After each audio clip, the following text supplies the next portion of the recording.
जय हिंद साथियों, स्वागत है आपका self study classes with Sumit Jain YouTube channel में। दोस्तों आज का बहुत ही बढ़िया वीडियो है, फनी ट्रिक आपको लेकर के आए हैं और ऐसी ट्रिक आपको बताने वाले हैं कि आप कभी भूल ही नहीं सकते। पूरा वीडियो आपको देखना है।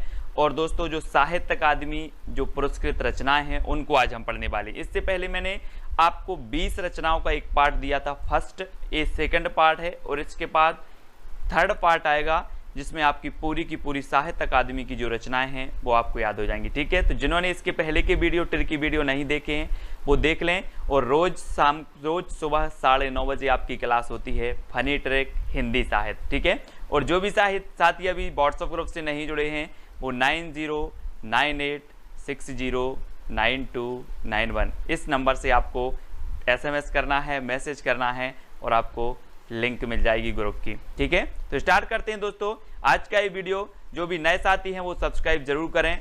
और आप कोई भी एग्जाम की तैयारी कर रहे हैं, नेट, PGT, टेट, किसी भी एग्जाम की तैयारी कर रहे हैं, हिंदी साहित्य के लिए बहुत ही बढ़िया प्लेटफॉर्म सेल्फ स्टडी क्लासेस। ठीक है दोस्तों, आज को आपको बताना है तेरी मेरी उसकी बात की रचनाकार कौन है। बहुत ही बढ़िया रचना है, कई बार पूछी जा चुकी है दोस्तों।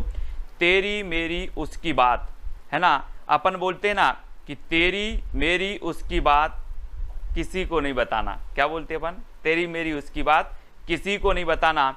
लेकिन मैं आपसे बोल रहा हूं कि अपने एक ग्रुप है, ग्रुप एडमिन है, यस करके है, यस नाम है उनका। और तेरी मेरी उसकी बात किसको नहीं बताना? यस को नहीं बताना, यस को। ठीक है, याद रखेंगे। आ नंबर आपका बिल्कुल सही है, हमेशा आपकी मदद करते हैं PDF और हर एक चीज में। यस, तो तेरी मेरी उसकी बात किसको नहीं बताना? यस को नहीं बताना। मतलब इसकी रचनाकार कौन होंगे? यशपाल। ठीक है, यशपाल यानी कि जो आ नंबर है वो आपका बिल्कुल सही हो जाएगा दोस्तों। और इसको जो साहित्य अकादमी पुरस्कार मिला वो मिला 1976 में। 1976 में इस रचना के लिए क्या मिला? साहित्य अकादमी पुरस्कार मिला।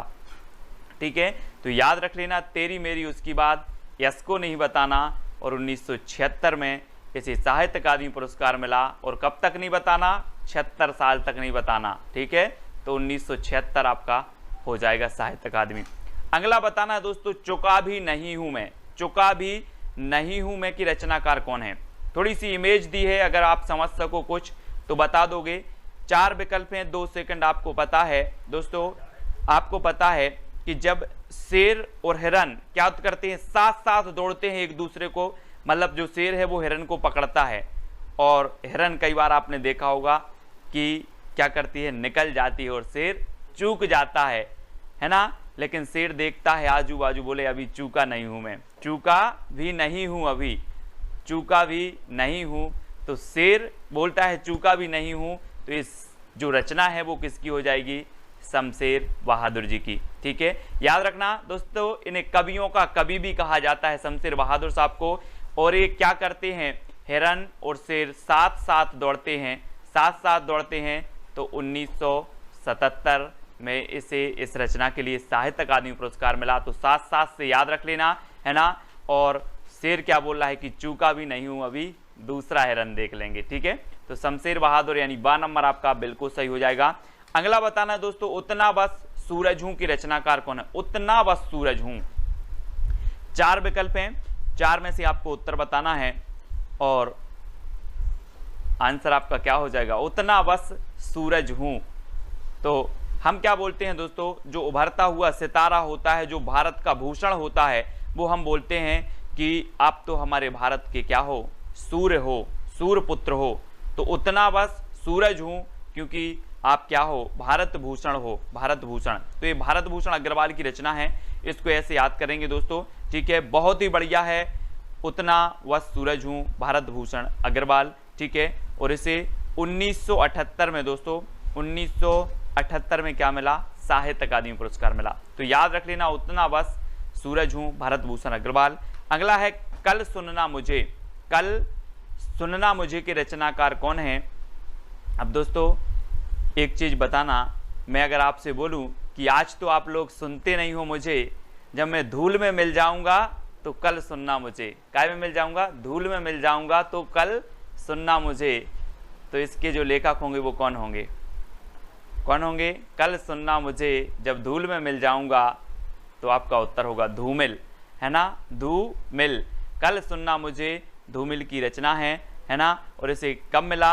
1979 में दोस्तों, 1979 में इसे साहित्य अकादमी पुरस्कार से नवाजा गया। ये चीज भी आपको याद रखनी है, ठीक है। अब मैं आपसे कभी भी पूछूंगा कल सुनना मुझे जब धूल में मिल जाऊंगा तो धूमिल, ठीक है, धूमिल यानी डी नंबर आपका बिल्कुल सही हो जाएगा। अगला है दोस्तों जिंदगी नामा जिंदा रुख, कई बार पूछी गई ये रचना।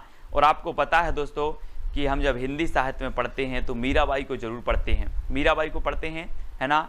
और मीराबाई को जब हम पढ़ते हैं तो इनके बारे में सिर्फ इतना ही कहा जाता है कि इन्होंने अपनी जिंदगी कृष्ण के नाम कर दी। किसके नाम कर दी? कृष्ण के नाम कर दी। जिंदगी नामा जो रचना होगी वो किसकी होगी? जिंदगी नाम कर दी किसके? कृष्ण के, तो कृष्णा सोपती, है ना। जिंदगी नामा जिंदा रुख ये कृष्णा सोपती की है, क्योंकि जिंदगी नाम कर दी साहब, है ना, कृष्ण के, तो कृष्णा सोपती। आ नंबर आपका बिल्कुल सही है। और 1980 में दोस्तों, 1980 में क्या मिला? क्या मिला इन्हें? साहित्य अकादमी पुरस्कार मिला जिंदगी नामा जिंदा रुख के लिए, ठीक है। याद रख लेना, मैं कभी भी पूछूं जिंदगी नामा के रचनाकार कौन है, आप बता दोगे सर जिंदगी नाम कर दी कृष्ण के, ठीक है, तो कृष्णा सोपती, है ना। अगला बताना ताप के ताए हुए दिन। दोस्तों दिन बहुत सारे आते हैं, सुख के दिन आते हैं, दुख के आते हैं, वैसे ही ताप के ताए हुए दिन आए हैं। और आप ताप के ताए हुए दिन कैसे देख रहे हो? अपने लोचन से देख रहे हो। यहाँ पर देखो ये लोचन है ना, और त्रिलोचन यानी कि जिसकी 3 आंखें हो, है ना, वो त्रिलोचन। और ताप के ताए हुए दिन हमने कैसे देखे? लोचन से देखे, तो त्रिलोचन, है ना, त्रिलोचन। अब मैं कभी भी पूछूंगा कि ताप के ताए हुए दिन ये रचना किसकी है, आप बता देना कि सर ताप के ताए हुए दिन आए तो जरूर थे, लेकिन हमने लोचन से देखे थे, त्रिलोचन से देखे थे, ठीक है। तो त्रिलोचन यानी कि बी नंबर आपका बिल्कुल सही हो जाएगा। अगला देखें विकलांग श्रद्धा का दौर के रचनाकार कौन है? 4 विकल्प हैं दोस्तों। विकलांग श्रद्धा का दौर, श्रद्धा आपने देखी होगी दोस्तों, श्रद्धा अपन बोलते ना यार, पूर्ण श्रद्धा से आप अगर काम करोगे तो आपका काम सफल होगा। लेकिन लोगों की आजकल की जो श्रद्धा है वो कैसी हो गई है? विकलांग हो गई है। कैसी हो गई श्रद्धा? विकलांग हो गई है। और इसके बारे में हरि यानी कि भगवान शंकर भी सोचते हैं कि लोगों की श्रद्धा विकलांग हो गई है। तो विकलांग श्रद्धा का दौर है ये। हरि मतलब भगवान और शंकर मतलब शंकर जी, तो हरि शंकर परसाई, है ना, व्यंग्यकार हैं दोस्तों, हरि शंकर परसाई, ठीक है। हरि के प्रति, शंकर के प्रति लोगों की श्रद्धा विकलांग होती जा रही है, इसलिए बहुत सारे क्या है संकट आ रहे हैं। श्रद्धा बना के रखो, श्रद्धा को क्या नहीं करना? विकलांग नहीं करना। तो विकलांग श्रद्धा का दौर हरि शंकर परसाई, ठीक है, ऐसे याद रखेंगे। और दोस्तों इसे 1982 में क्या मिला? साहित्य अकादमी पुरस्कार मिला। साहित्य अकादमी पुरस्कार मिला 1982 में। और ये ताप के ताए हुए दिन के लिए मिला 1981 में। ये चीज भी आपको याद रखनी है, ठीक है। ताप के ताए हुए दिन लोचन से देखे और 81 जो है बार देखे, है ना। और 1981 इसका रचना साहित्य अकादमी पुरस्कार मिला। और ये विकलांग श्रद्धा का दौर हरिशंकर परसाई व्यंग्यकार हैं, 1982 में से साहित्य अकादमी पुरस्कार मिला दोस्तों। अब दोस्तों खूंटियों पर टंगे लोग, खूंटियों पर टंगे लोग, अब ऐसा नहीं लग रहा कि खूंटियों, अगर खूंटी होती तो एक व्यक्ति, और खूंटियों पर यानी कि बहुत सारे लोग खूंटियों पर टंगे हैं। अब बहुत सारे लोग टंगे हैं तो हमें क्या करना पड़ेगा? सर्वे करना पड़ेगा, सर्वे कि यार कितने लोग टंगे हैं ऐसे खूंटियों पर। तो खूंटियों पर टंगे लोगों का क्या करना है? सर्वे करना है। तो इसके लेखक कौन होंगे? सर्वेश्वर दयाल सक्सेना। कौन होंगे? सर्वेश्वर दयाल सक्सेना। अब मैं कभी भी आपसे पूछूंगा कि खूंटियों पर टंगे लोग किसकी रचना है, तो आप बोलोगे सीधा सीधा कि सर खूंटियों पर लोग टंगे हैं तो इनका सर्वे करना है, यानी कि सर्वेश्वर दयाल सक्सेना, यानी डी नंबर आपका बिल्कुल सही होगा। और इसे 1983 में साहित्य अकादमी पुरस्कार मिला। और आपने सर्वे किया तो कितने लोग टंगे थे? 83 लोग टंगे थे। कितने? 83। तो 1983 में से साहित्य अकादमी पुरस्कार भी मिल गया खूंटियों पर टंगे लोग, है ना। अगला है लोग भूल गए हैं। लोग भूल गए हैं किसे? पहले बोलते थे रघुवीर सहाय करना, राम सहाय करना, आज तो लोग भूल गए हैं रघुवीर को, है ना। लोग भूल गए हैं किसको? रघुवीर को। पहले तो बोलते थे रघुवीर सहाय, मुंह से आवाज निकली रघुवीर सहाय करना, लोग भूल गए हैं, यानी कि कैसे? रघुवीर। आ नंबर आपका बिल्कुल सही है ना। वो आपने सुना होगा दोस्तों, क्या होगा कि दुख में सुमरन सब करें, सुख में करे ना कोई, और सुख में सुमरन सब करे तो दुख काहे को हो। इसलिए लोग भूल गए हैं, है ना, क्योंकि लोगों के पास सुख आ गया है। मत भूलो रघुवीर को और यही सहाय करेंगे, तो लोग भूल गए हैं। रघुवीर सहाय की रचना है, बहुत बढ़िया है, पूछी जाती है और 1984 में इसे साहित्य अकादमी पुरस्कार भी मिला है। ठीक है दोस्तों, मैं एक बात जरूर कहूँगा कि जितनी भी साहित्य अकादमी पुरस्कार से पुरस्कृत रचनाएं हैं, ज्ञानपीठ, व्यास सम्मान, ये सबसे पहले आपके लिए महत्वपूर्ण होती हैं, है ना, क्योंकि ये रचनाएं अधिकांश पूछी जाती हैं। तो लोग भूल गए हैं कैसे, रघुवीर सहाय। ठीक है, कब्बे और काला पानी की रचनाकार कौन है दोस्तों? कब्बे और काला पानी, आपने सुना होगा दोस्तों, आजादी के पूर्व काले पानी की सजा होती थी।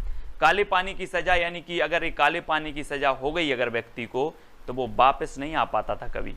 काले पानी की सजा, है ना, अंडमान निकोबार द्वीप आपने देखा होगा, वहां पर इसको समुद्र के उस पार भेज दिया जाता था और वहां से वापस नहीं आता था कभी व्यक्ति। और कब्बे और काला पानी, यहाँ पर आप देखो समुद्र में एक साइड काला पानी है और एक साइड कैसा है, निर्मल पानी है। तो हमें कैसा पानी पीना है? काला पानी नहीं पीना, हमें निर्मल पानी पीना है। कैसा? निर्मल। तो कब्बे और काला पानी की रचनाकार कौन होंगे? निर्मल वर्मा। बोले सर मुझे काला पानी नहीं पीना, मुझे तो निर्मल पीना है। तो काला पानी और निर्मल वर्मा, है ना, ये काला पानी, इसी का संबंध किससे होगा? निर्मल पानी से। तो निर्मल वर्मा इसके रचनाकार होंगे और 1985 में इसे क्या मिला? साहित्य अकादमी पुरस्कार मिला। ये चीज भी आपको याद रखनी है। मैं कभी भी अब पूछूंगा, आप कभी नहीं भूलोगे। मैं बोलूंगा कब्बे और काला पानी, तो आप बता दोगे कि काला पानी नहीं सर, मुझे निर्मल पानी पीना है, तो निर्मल वर्मा। ठीक है, अगला है अपूर्वा के रचनाकार कौन है दोस्तों?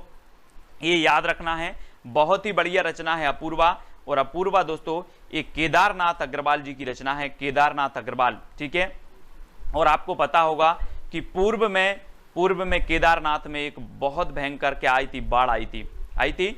तो केदारनाथ में पूर्व में आई थी। तो अपूर्वा ये केदारनाथ अग्रवाल की है। और दोस्तों 1986 में इसे साहित्य अकादमी पुरस्कार मिला, 1986 में अपूर्वा के लिए। ठीक है, और केदारनाथ अग्रवाल इसके रचनाकार हैं। इन्हें कैन का कवि भी कहा जाता है, केदारनाथ अग्रवाल जी को। अगला है दोस्तों मगध के रचनाकार कौन है? मगध। अब एक चीज बताना दोस्तों कि जो मगध है, मगध के जो राजकुमार थे वो क्या करते थे? मगध के आपने क्या पढ़ा था? मगध एक साम्राज्य था, है ना, बहुत बड़ा साम्राज्य था मगध। और मगध यहाँ पर रचना आई है। तो मगध के जो राजा होते थे दोस्तों, जब किसी को सजा देते थे तो वो क्या करते थे? कान पकड़ते थे। क्या पकड़ते? कान पकड़ के सजा देते थे। तो श्रीकांत आपका बिल्कुल सही होगा। श्रीकांत यानी कि जो डी नंबर है वो आपका बिल्कुल सही हो जाएगा, है ना, श्रीकांत आपका सही होगा, श्रीकांत। ठीक है, यानी डी नंबर आपका बिल्कुल सही होगा। 1987 इसका रचना काल है। क्या है? 1987। ठीक है, रचना काल नहीं मतलब इसे साहित्य अकादमी पुरस्कार मिला है। मगध के रचनाकार हैं श्रीकांत वर्मा और 1987 में इसे साहित्य अकादमी पुरस्कार मिला। ये चीज आपको याद रखनी। ठीक है, अगला है दोस्तों अरंड के रचनाकार कौन है? अरंड मतलब आपको पता है क्या होता है? अरंड मतलब होता है वन। और वन में कौन गए थे? अयोध्या के नरेश श्री राम गए थे वन में कि नहीं गए? 14 साल का वनवास हुआ और कहाँ गए थे? अरंड में गए थे, वन में गए थे। कौन गए थे? नरेश। तो अरंड के रचनाकार कौन होंगे? नरेश मेहता, है ना। ऐसे कॉमन सेंस लगाना है और कुछ भी नहीं है ये, ना कोई ट्रैक है ना कुछ, सिर्फ अरंड में कौन गए थे? तो बोले अयोध्या के नरेश गए थे, है ना, तो नरेश मेहता। आ नंबर आपका बिल्कुल सही होगा। और दोस्तों 1988 में इसे क्या मिला? साहित्य अकादमी पुरस्कार मिला अरंड के लिए। ठीक है, नरेश मेहता जी की बहुत ही बढ़िया रचना है, याद रखना। अकाल में सारस की रचनाकार कौन है दोस्तों? अब दोस्तों एक चीज याद रखनी है, एक है केदारनाथ अग्रवाल और एक है केदारनाथ सिंह। ठीक है, केदारनाथ अग्रवाल की रचना अपूर्वा के लिए साहित्य अकादमी पुरस्कार मिला, लेकिन जो अकाल में सारस है ये केदारनाथ सिंह की रचना है, केदारनाथ सिंह, है ना। और इसे भी साहित्य अकादमी पुरस्कार मिला, यानी बी नंबर आपका सही हो जाएगा। और अकाल में सारस कहाँ जा रहे थे? केदारनाथ जा रहे थे। अकाल में सारस, ये सारस हैं दोस्तों, सारस, है ना। और सारस आपने देखे होंगे। और ये कहाँ जा रहे थे अकाल में? केदारनाथ जा रहे थे, केदारनाथ। तो केदारनाथ अग्रवाल, केदारनाथ सिंह की रचना है अकाल में सारस। और 1989 में दोस्तों इसे साहित्य अकादमी पुरस्कार मिला। ये चीज भी आपको याद रखनी है। ठीक है, 89। अगला है नीला चांद के रचनाकार कौन है दोस्तों? नीला चांद। और दोस्तों आपने देखा होगा शंकर जी को आपने देखा है, इनकी मूर्ति को आपने देखा है, इनकी सिर पर यहाँ पर एक चांद का वो रहता है, चांद का चित्र बना रहता है इस प्रकार से। तो नीला चांद, यहाँ पर देखो तस्वीर में देखो शंकर जी की, जरा प्रणाम कर दो सभी लोग, है ना। और ये नीला चांद है, किसके सिर पर है? शिव जी के। तो ये नीला चांद रचना किसकी होगी? शिव प्रसाद सिंह की। ठीक है, अब किसी और की तो नहीं होगी? बोले सर नहीं होगी। अब जब नीला चांद आपने दिखा ही दिया है, ये नीला चांद तो कभी नहीं भूलेंगे शिव प्रसाद सिंह। और इसे मिला 1990 में। 1990 में क्या मिल गया दोस्तों? साहित्य अकादमी पुरस्कार मिला, साहित्य अकादमी। ठीक है, इसको आपको याद रखना है दोस्तों। मैं वक्त के हूँ सामने, मैं अगर किसी से बोलूं कि मैं वक्त के हूँ सामने, तो वो बोलेगा यार वक्त के सामने क्यों खड़ा है, गिर जा, क्या कर, गिर जा। तो मैं वक्त के हूँ सामने क्यों खड़ा है, गिर जा, यानी कि गिरजा कुमार माथुर। ठीक है, गिरजा कुमार माथुर इसके रचनाकार हो जाएंगे। अब वक्त के सामने खड़े नहीं होना है, गिर जाना है। ठीक है, तो गिरजा कुमार माथुर, मैं वक्त के हूँ सामने, गिरजा कुमार माथुर। और 1991, ठीक है, 1991 में दोस्तों इसे क्या मिला? साहित्य अकादमी पुरस्कार मिला 1991। और 90 में इसे मिला था आपकी नीला चांद के लिए। ठीक है, ये तो आपको पता है, नीला चांद 90 में इसे मिला। 1991 में मैं वक्त के हूँ सामने, इसके लिए साहित्य अकादमी पुरस्कार मिल गया। और ढाई घर के रचनाकार कौन है दोस्तों? अब देखो दोस्तों एक चीज याद रखना कि हमने यहाँ पर पढ़ा कि मैं वक्त के हूँ सामने, गिरजा कुमार माथुर। ठीक है, लेकिन ढाई घर, अब यहाँ पर कॉमन सेंस लगाना, ढाई घर हो कैसे गया? 3 घर हुए हो, पहले तो होंगे 3 घर, 3 घर में से आधा घर क्या हो गया? गिर गया, बचे कितने? ढाई घर। तो ढाई घर में से आधा, 3 में से आधा गिरा, क्या गिरा? घर गिरा। तो कौन होंगे? गिरा तो गिरिराज किशोर, है ना, गिरिराज किशोर। बोले आधा घर गिर गया है तो गिरिराज किशोर। ठीक है, बचे कितने घर? ढाई घर। थे कितने? 3 घर थे इस प्रकार से, और यहाँ से आधा घर गिर गया तो बचे ढाई। बोले सर ढाई घर, आधा कहाँ गया? बोले गिर गए।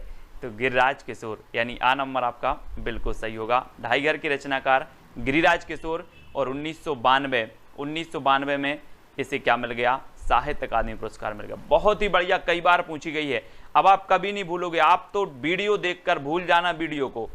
जब आप परीक्षा हॉल में बैठोगे और क्वेश्चन आपके सामने आएगा तो ये ट्रिक आपको याद आ ही जाएगी। आपको कोई कोड याद नहीं करवा रहा मैं, सिर्फ आप प्रश्न को देखोगे और उत्तर आप 101% सही लगा के आए हुए।